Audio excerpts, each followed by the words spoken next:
အကြောင်းရင်းတစ်ခုကြောင့်လက်ဝဲထိုးတင်နေတဲ့ပိုးမမီတာပရိသတ်များလုံးမင်္ဂလာပါရှင်ရက်ကွက်မီဒီယာကနေပြန်လည်ကြိုဆိုလိုက်ပါတယ်။ဆိုင်းဆန်ခလိုက်ရဲ့တင်ကားရတချင်း music video ကနေတဆင့်တတိထားမိခဲ့ကြတဲ့မြန်မာအင်ဂျီလေးဝစ်စင်ထားပြီးတော့တရုတ်ဆောင်ထားခဲ့တဲ့စေးချောင်းသူလေးပိုးမမီတာကတော့ပရိသတ်ရဲ့ရင်ကိုအေးစေတဲ့အလှပိုင်ရှင်လေးတစ်ယောက်ဖြစ်ပါတယ်။အလားပါနဲ့ပတ်သက်ပြီးတော့ငကိုရှင်ရင်ဆွေအလားကိုထိန်သိမ်းက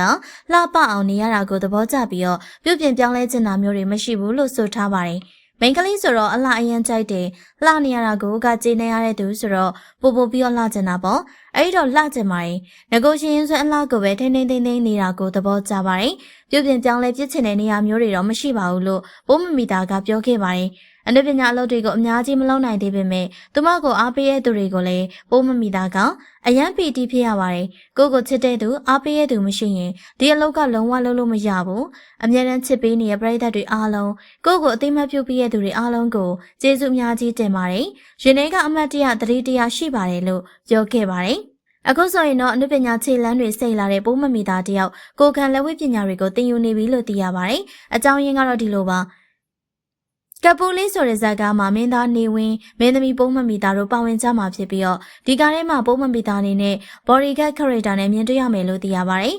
ဒီဇာတ်ကားကိုတော့ဇလန်းဇန်ညွန်းကိုမင်းကိုဆိုနတ်တန်ကွင်းကရေးသားပြီးတော့ DOP မင်းကျော်ဒါရိုက်တာဆိုမုံမင်းကမက်စလာပိုင်းအတွင်းမှာရန်ကုန်မြို့မှာပျော်ရွှင်ရေမောရမဲ့ဟာတာဇလန်းပုံစံအယောလေးရိုက်ကူးပုံဖော်သွားမယ်လို့သိရပါတယ်တရုတ်ဆောင်တွေအနေနဲ့နေဝင်းဟိန်းတီဟောင်းပိုးမမီတာချူစစ်ဟန်အုတ်ဩတန်တောင်ခင်လိုက်ဇော်ဝင်းနိုင်မန်းတွက်လက်မင်းသူမောင်ကင်းမျိုးသူစတဲ့သူတွေကပါဝင်ထားကြပါတယ်။ဒါကြောင့်ပိုးမမီတာကအခုဆိုရင်တော့လက်ဝဲထိုးတင်နေပါပြီ။ဒါရိုက်တာဆိုမိုမင်းကပိုးမမီတာကအခုဆိုရင်လက်ဝဲထိုးလေးကျင်းနေပြီ။ဒီကုလုံးကြိုက်ခဲနေရဆိုပြီးညင်းနေရပဲ။အခုဆိုရင်လက်ဝဲကျွမ်းလာလို့ပြိုင်ပွဲပါတက်မယ်လို့ကြားထားတယ်။အရင်ကထပ်ပိုကြောင်နေရတယ်။သပင်ပုံစံရော fashion တွေပါချင်းဖြစ်မှာပါလို့ဆိုထားပါတယ်။ဆက်လက်ပြီးတော့ကျွန်တော်အနေနဲ့ဒီဇာတ်ကားကိုပျော်ရွှင်ရေမောစရာဟာတာပုံစံလေးရိုက်ကူမှာပါဟာတာကိုမှကျွန်တော်မရိုက်ဘူးတဲ့ပုံစံလေးဖြစ်လို့ရိုက်ဖြစ်ပါတယ်ကိုနေဝင်းကတော့တိုက်မှာလဲစာချုပ်ရှိရလေ